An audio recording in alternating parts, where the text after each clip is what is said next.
আওয়ামী লীগের ফেরা বা শেখ হাসিনার বিচার হওয়া নিয়ে আপনি কি বলবেন? তো দুইটা প্রশ্ন। একটা, আওয়ামী লীগের ফেরত আসার, আমি আপনাদেরকে একবার বলেছিলাম প্রায় ২ বছর আগে যে একদিন আওয়ামী লীগের অবস্থা হবে মুসলিম লীগের মতো। মুসলিম লীগের এখন আপনাকে যদি জিজ্ঞেস করে মুসলিম লীগের সভাপতি কে, মুসলিম লীগের সাধারণ সম্পাদক কে, আপনি কি বলতে পারবেন?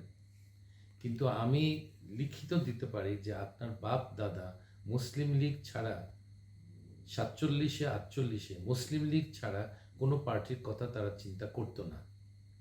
এখন কোথায় তারা?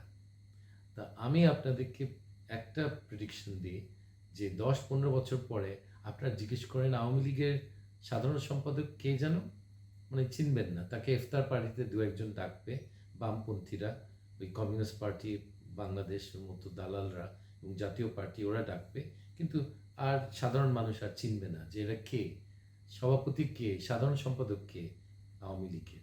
এইভাবে দলটা বিলুপ্ত হয়ে যাবে এই শেখ পরিবারের জন্যে।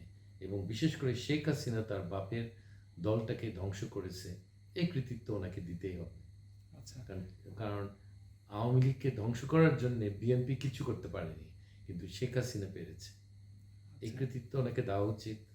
আচ্ছা, আমি যেটা বললাম যে ওই শাস্তি বা বিচার দেশে আনার বিষয়ে। দেশে আনার ব্যাপারে এটা এখন ভারতের সাথে আমাদের আলোচনা করতে হবে। ভারতকে বোঝাতে হবে যে আমাদের দুই দেশের সম্পর্কের জন্যে একটা উন্নত মানের একটা সম্পর্ক যদি থাকতে হয়, আমাদের শেখ হাসিনাকে আমাদের দেশে পাঠাতে হবে ওনাকে বিচারের জন্যে।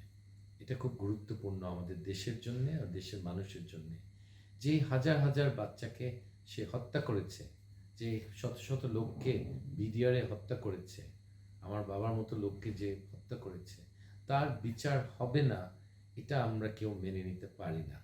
সেই বাচ্চাদের মা বাবাকে আপনি জিজ্ঞেস করেন আপনার কি মেনে নিবেন? শেখ হাসিনাকে যদি না আনতে পারে, ওরা বলবে না, এই জিনিসটা তারা মানতে পারবে না।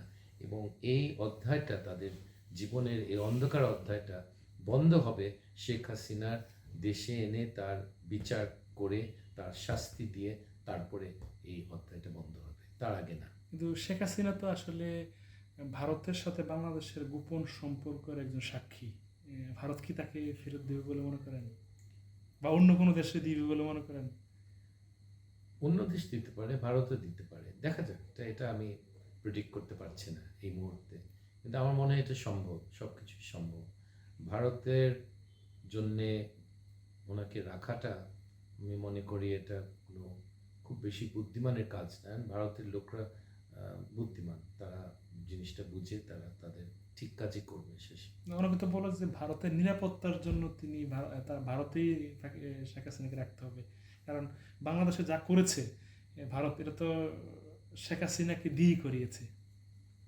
সেটা হতে পারে, কিন্তু এখন সে কোনো কাজের না, বরং তাদের জন্য একটা লায়াবিলিটি, ভারতের জন্য একটা লায়াবিলিটি। আমাদের দ্বিপাক্ষিক সম্পর্কের জন্যে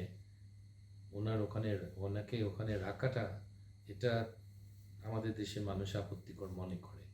সো ভারতের এটা বুঝতে হবে, আমাদের দেশের মানুষের মুডটা, আমাদের দেশের মানুষের মতামতটা, আই এম শিওর তারা যাচাই করে তারা একটা সঠিক সিদ্ধান্ত নেবে।